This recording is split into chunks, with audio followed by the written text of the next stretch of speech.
भगवत कथा अनुरागी सज्जनों, हम सभी लोग पुनः भगवान आनंद कंद श्री कृष्णचंद्र के इस पावन धाम में भगवान नृत्य गोपाल के पावन सानिध्य में भगवान की कथा में मन, बुद्धि और चित्त को ले चलते हैं। आप लोग ऐसे तैयार बैठे हैं कि बस ठाकुर जी आने वाले हैं। फिर भी आने के पहले की कथा तो सुनना ही होगा। सुनना है ना कि तुरंत ले आओ? हाँ, कैसे लाएंगे? लाना तो हमारा काम है।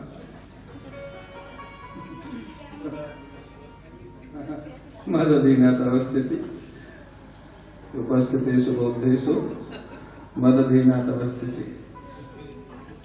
भगवान श्री राम का मंगल प्राकट्योत्सव मध्याह्न काल में हम सभी लोगों ने संपन्न किया और बहुत आनंद आया उसमें। तोदी जी बोले बहुत आनंद आया जन्मोत्सव में। वही भगवान श्री राम की सजावट में अब ठाकुर जी का भी काम होगा। ये विशेष की गई है। तो उपस्थिति का अपने भान करा रहे हैं। तो महाराज, भगवान श्री राम की कथा श्रीमद् भागवत में संक्षेप में लगभग 2.25 अध्याय में है और वही संक्षेप में हम लोग भी चर्चा करेंगे। राम कथा का प्रारंभ श्रीमद् भागवत में विश्वामित्र जी के यज्ञ से होता है और विशेष बात यह है कि सुखदेव जी ने श्रीमद् भागवत में राम कथा में भरत चरित्र को स्पर्श नहीं किया, जो कि राम कथा का प्राण है। जीव गोस्वामी जी महाराज ने लिखा इसका कारण, भरत चरित्र का स्पर्श क्यों नहीं किया। जीव गोस्वामी जी लिखते हैं, सुखदेव जी जानते हैं कि अगर भरत चरित्र प्रारंभ हो गया तो फिर कृष्ण कथा कहना आगे मुश्किल होगा और समय बहुत कम रह जाएगा।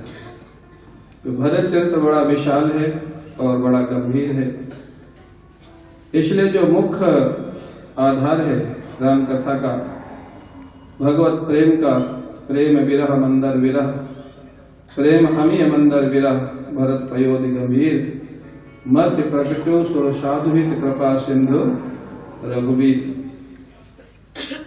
तो यहाँ पर प्रारंभ तो करते हैं विश्वामित्र जी के यज्ञ से।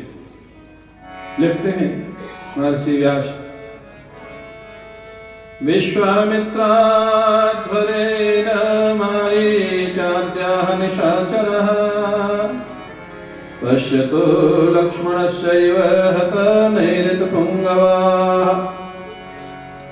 विश्वामित्राध्वरे, विश्वामित्र जी महाराज यज्ञ कर रहे थे और निशाचर लोग यज्ञ को संपन्न नहीं होने दे रहे थे। यज्ञ कहाँ हो रहा था विश्वामित्र जी का मालूम है? बक्सर में। और बक्सर कहाँ पे है? बिहार में। और ये कब की कथा है? त्रेता युग की। माने त्रेता युग में भी बिहार में लोग महात्माओं को यज्ञ करने समझ गए ना बात? ये लोग कहते हैं ना बिहार अभी बहुत खराब हो गया है। बिहार में तो त्रेता का भी लिखा हुआ त्रेता में भी वहां यज्ञ करने में बाधा डालते थे, अच्छे काम में बाधा डालते थे। तो विश्वामित्र जी महाराज देखा कि अब यज्ञ नहीं ही करने दे रहे, तो उन्होंने देखा कि भगवान ने अवतार लिया है। गाधि तनय मन चिंता व्यापी, हरि बिनु मरहि न निश्चर पापी। भगवान के बिना इनका उद्धार नहीं होगा। और विश्वामित्र जी आते हैं अयोध्या। महाराज दशरथ से निवेदन करते हैं। महाराज दशरथ ने पहले तो मना कर दिया, फिर वशिष्ठ जी के समझाने के बाद उन्होंने स्वीकार कर लिया और श्री राम लक्ष्मण को उनके साथ भेज दिया। विश्वामित्र जी के साथ श्री राम लक्ष्मण जब बक्सर पहुंचे तो सर्वप्रथम जो राक्षसी थी ताड़का, वो दिखाई देती है। विश्वामित्र जी ने बताया श्री राम ये ताड़का, ये भी बाधा डालती है यज्ञ करने। मुख्य तो यही है, एक ही बाण प्राण हरि लीना, दीन जान प्रभु निज पद दीना। एक बाण में ही ताड़का का उद्धार कर दिया और श्री राम ने अपना धाम दे दिया। जो यज्ञ में बाधा डाले उसको भी अपना धाम दिया, नरक नहीं भेजा। ये है भगवान की करुणा। मारीच को ऐसा बाण मारा कि सागर के किनारे जाके गिरा। तीसरा सुबाहु का उद्धार कर दिया, यज्ञ संपन्न हुआ। उसी यज्ञ के समय विदेहराज जनक का आमंत्रण प्राप्त होता है विश्वामित्र जी को, जानकी जी के स्वयंवर का। और स्वयंवर में जाने के लिए विश्वामित्र जी ने श्री राम और लक्ष्मण जी से भी कहा, मेरी इच्छा है कि तुम दोनों भी चलो। तीनों चल पड़ते हैं बक्सर से जनकपुर की ओर। जनकपुर इस समय नेपाल में आ गया। बिहार से चल पड़े जनकपुर की ओर। रास्ते में वो आश्रम मिला गौतम ऋषि का, जहां अहिल्या पत्थर की शिला के रूप में प्रभु के चरणों की प्रतीक्षा कर रही थी। विश्वामित्र जी ने सारे घटनाक्रम बताया और भगवान श्री राम ने अपने चरणों का स्पर्श करा दिया पत्थर की शिला को। चरण धूलि के स्पर्श से पत्थर की शिला पवित्र हो गई और अहिल्या प्रकट होकर के भगवान की स्तुति करती है। और उसने कहा, मुनि शाप जो दीना, अति भल कीन्हा, परम अनुग्रह मैं माना। अगर आज गौतम ऋषि ने शाप नहीं दिया होता तो आज प्रभु के चरणों का स्पर्श मेरे को नहीं मिलता है। इसलिए कहा गया, संत वरदान दे तो भी कल्याण और शाप दे तो भी कल्याण। वो अहिल्या भगवान को प्रणाम करती है और पति लोक को चली जाती है। भगवान श्री राम लक्ष्मण विश्वामित्र जी के साथ जनकपुर के बाहर पहुंच जाते हैं। महाराज विदेहराज जनक को सूचना मिली, अपने गुरुदेव सतानंद जी और मंत्रियों के साथ स्वागत के लिए आते। विश्वामित्र जी का स्वागत किया। श्री राम लक्ष्मण को जब देखा जनक जी ने, बहुत देर तक तो देखते ही रह गए, कुछ पूछ भी नहीं सके, पूछा ही नहीं जा रहा। इतने सुंदर हैं भगवान श्री राम कि जनक जी आज वास्तव में देह का भान भूल गए। गोस्वामी जी ने लिखा है, बड़ी सुंदर बात लिखी है। क्या हो गया जनक जी को? मूर्ति मधुर मनोहर देखी, भयउ विदेह विदेह विषेखी। इतने सुंदर थे भगवान श्री राम कि आज अभी तक तो जनक जी विदेहराज कहलाते थे, आज वास्तव में विदेह हो गए, माने देह का भान नहीं रहा। श्री राम को देख करके बहुत देर तक देखते रहे। फिर विश्वामित्र जी से पूछा, ये कौन है?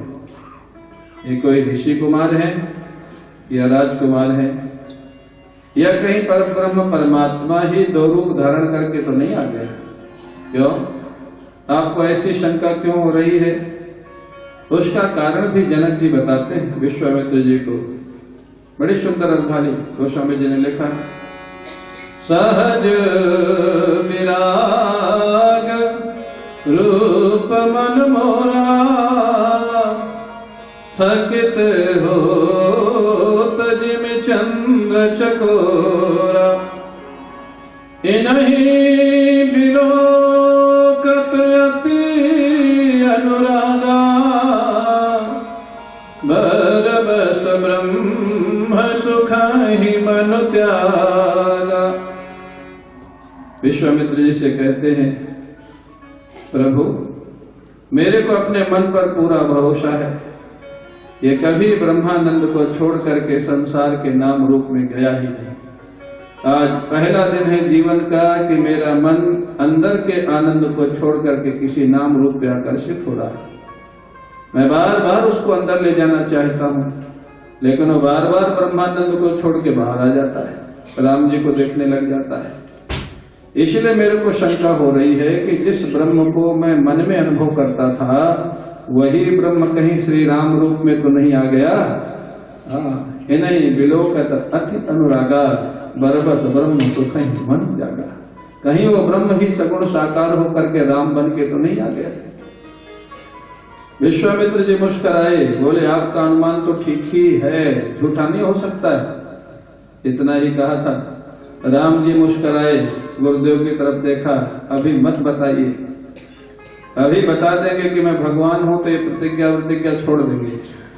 इन्होंने जो प्रतिज्ञा की है कि जो धनुष को उठाएगा उसी के साथ जानकी जी का विवाह करूंगा, ये प्रतिज्ञा छोड़ के विवाह कर देंगे तो जो 10,000 राजा राजकुमार आए हैं इनके साथ जो धनुष यज्ञ की लीला होनी है ये लीला फिर नहीं होगी, मत बताइए। और विश्वामित्र जी ने फिर तुरंत बात को परिवर्तित कर दिया, ये महाराज दशरथ के पुत्र राम और लक्ष्मण हैं, मेरे साथ यज्ञ की रक्षा के लिए आए थे, इनको मैं भी स्वयंवर दिखाने के लिए साथ में ले आया हूं। स्वयंवर दिखाने के लिए, कुछ करने के लिए नहीं, स्वयंवर दिखाने के लिए। और आमंत्रण भी नहीं मिला था, श्री राम लक्ष्मण को आमंत्रण नहीं मिला था, आमंत्रण तो विश्वामित्र जी को मिला था। महाराज जनक पहचान नहीं सके और भगवान चाहे कि उनको कोई न पहचाने तो कौन पहचानेगा। आप कहेंगे क्या प्रमाण है जनक जी नहीं पहचाने? अगर पहचान लिए होते तो जब किसी से धनुष नहीं उठा तो जनक जी निराश नहीं होते। अगर उनको मालूम होता कि श्री राम भगवान है, ब्रह्म है और वो सभा में बैठे हैं तो जनक जी निराश नहीं होते। वो नहीं पहचाने के भगवान है क्योंकि राम जी नहीं चाहते थे कि जनक जी पहचाने।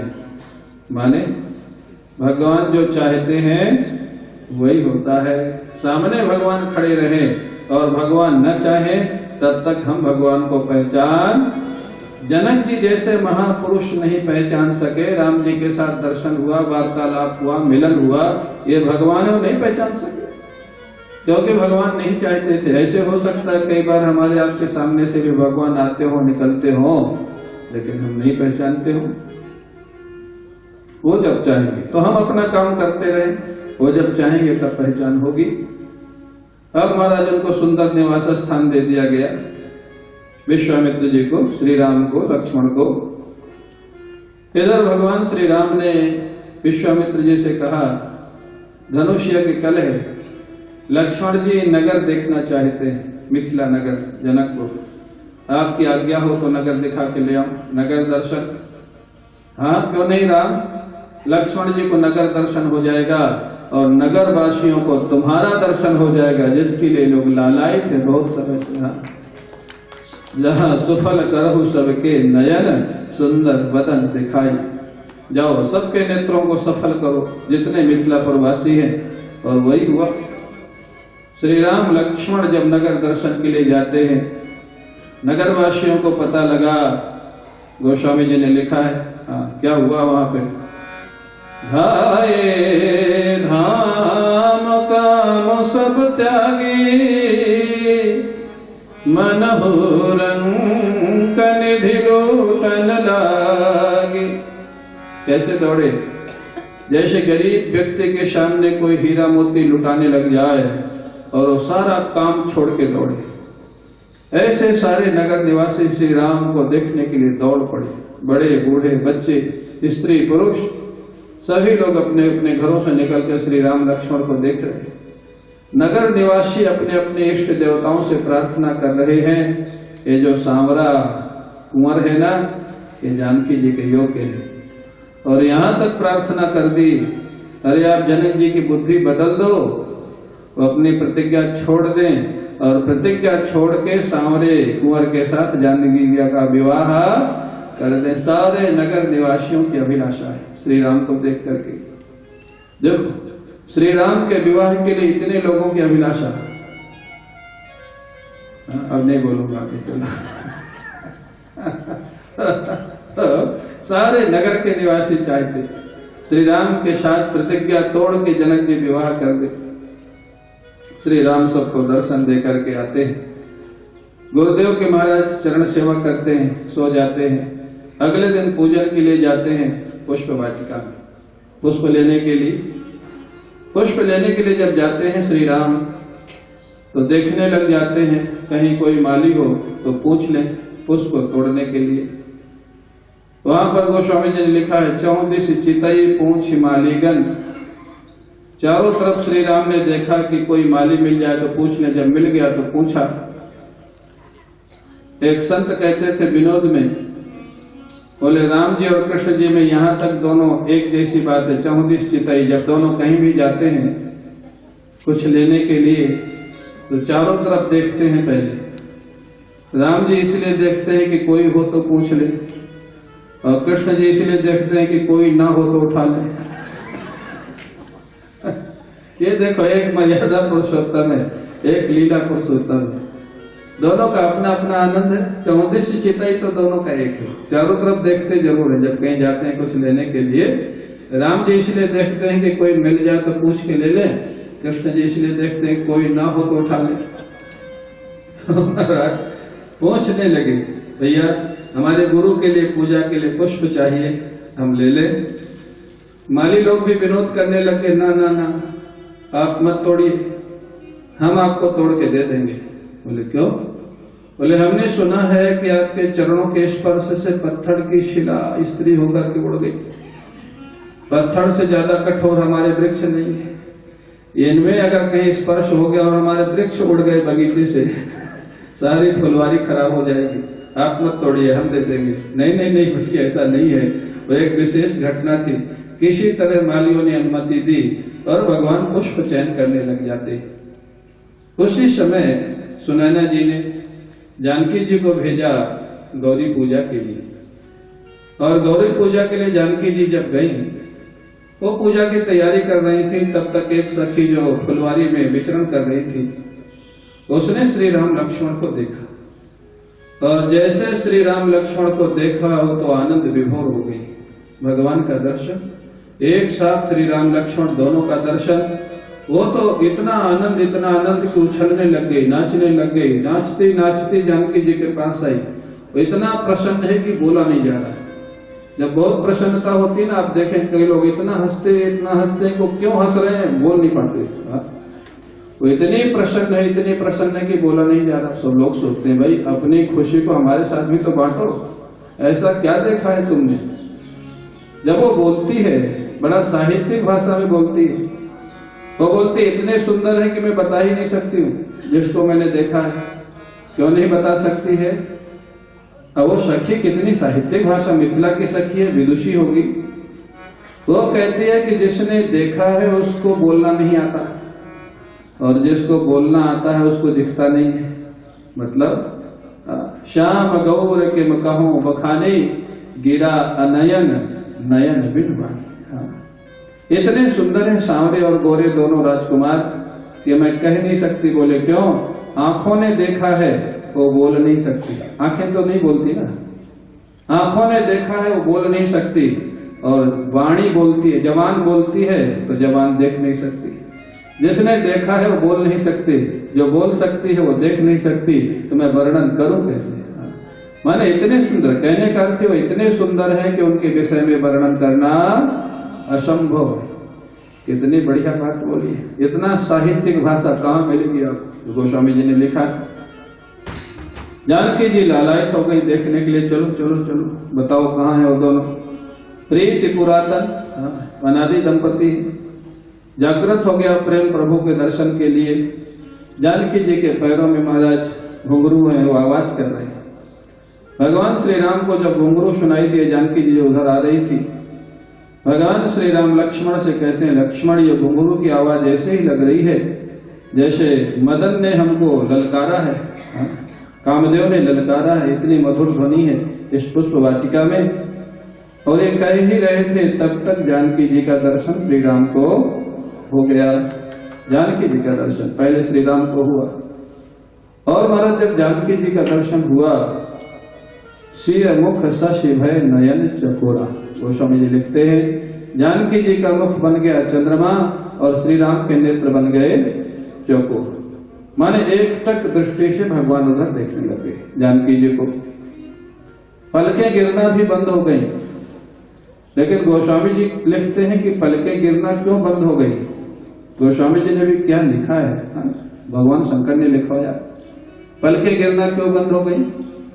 पलकों में निमि का निवास है, निमि, और निमि विदेहराज जनक के पूर्वज है। मानो निमि ने सोचा अपने परिवार में अगर कोई कुंवर अपनी राजकुमारी को देख रहा है अनुराग भरी दृष्टि से, उस समय बड़े बूढ़ों को वहां रहना नहीं चाहिए। निमि ने पलकों को छोड़कर दूर चले गए। जब दूर चले गए तो पलकों का उठना और गिरना बंद हो गया। देवता ने वास छोड़ दिया, इसलिए आंखें खुली की खुली ही रह गई। भगवान श्री राम निर्निमेष नेत्रों से देखे जानकी जी को। अब उधर जानकी जी व्याकुल है, सखी से कहती हैं कहाँ हो दोनों राजकुमार। लता ओट तब सखी ने लखाए श्याम लो। तब उन्होंने लताओं के बीच से दिखाया, बोले देखो वो पुष्प चयन कर रहे हैं। जैसे जानकी जी ने देखा तो जानकी जी के नेत्र हो गए चकोरी और श्री राम का श्रीमुख हो गया चंद्रमा। दोनों को एक ही उपमा दी गई, क्योंकि दोनों एक है। दो देह एक प्राण है, कहने के लिए दो है।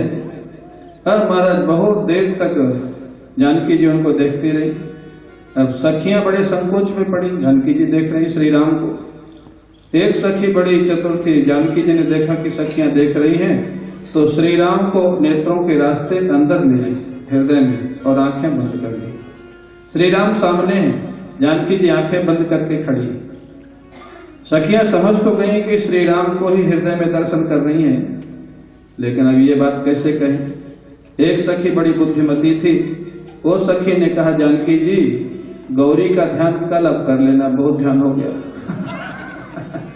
गौरी का ध्यान कल कर लेना, देर हो रही है, माता जी डांटेंगे, अब चलते हैं। जानकी जी संकुचित हो गई। वो भी समझ गई कि समझ तो गई है, लेकिन अब कहे कैसे। जानकी जी दौड़ करके जाती हैं गौरी के मंदिर में और प्रार्थना करती हैं, जय जय गिरिवर राज किशोरी, जय महेश मुखचंद्र चकोरी। हे माँ, आपको मालूम है वास्तविक प्रेम क्या होता है, क्योंकि पार्वती जी ने भी तो साधना की थी भगवान शंकर को पाने के लिए। और वास्तविक व्याकुलता क्या होती है, और मेरा मन किसको चाहता है ये भी आपको पता है, इसलिए मैं स्पष्ट नहीं कहती हूँ। अब आप कृपा करो, मैं जो चाहती हूँ मेरी अभिलाषा पूर्ण हो। ये प्रार्थना कर रही थी, माँ गौरी की माला जानकी जी के हाथ में आ जाती है। बोलिए भक्तवत्सल भगवान की। शुभ शकुन समझ गई, और इतना ही नहीं, गौरी माँ ने बोल दिया, मन जाहि राच्यो मिलहि सोबर सहज सुंदर सावर। जानकी जी, आपका मन जिसके प्रति आकर्षित हुआ है, रम गया है, वो सांवरा राजकुमार तुमको पति के रूप में मिलेगा। तो जानकी जी की प्रसन्नता का ठिकाना। भगवान श्री राम और लक्ष्मण पुष्प चयन करके आते। भगवान श्री राम लक्ष्मण जी से सारी बात बता दी। भगवान श्री राम इतने निश्चल है। भगवान श्री राम ने कहा, लक्ष्मण मेरे मन पर मेरे को भरोसा है, कि कभी किसी पर इसकी दृष्टि जाती नहीं, लेकिन आज जानकी जी को देख करके मेरा मन जानकी जी की तरफ जा रहा था। कारण क्या है विधाता ही जाने। लक्ष्मण जी मन ही मन सोचने लग गए, विधाता तो यही है, विधाता दूसरा विधाता कौन जाने। लक्ष्मण जी समझ गए, नहीं नहीं प्रभु वही होगा जो गुरुदेव का आशीर्वाद होगा। अब इतना प्रेम प्रभु का, देखो अनादि दंपति, वास्तव में सच्चा प्रेम जो था ना। सायंकालीन संध्या कर रहे थे भगवान श्री राम, संध्या करना भूल गए। संध्या करते करते चंद्रमा को देखने लग गए। सायंकालीन संध्या में तो पश्चिम की ओर बैठा जाता, चंद्रमा पूर्व से निकलता है। माने उनको ध्यान ही नहीं रहा किधर बैठना, पूर्व की तरफ बैठ गए और चंद्रमा को देख करके जानकी जी का वर्णन करने लग गए। जानकी जी का स्वरूप चंद्रमा के जैसे सुंदर सुशील।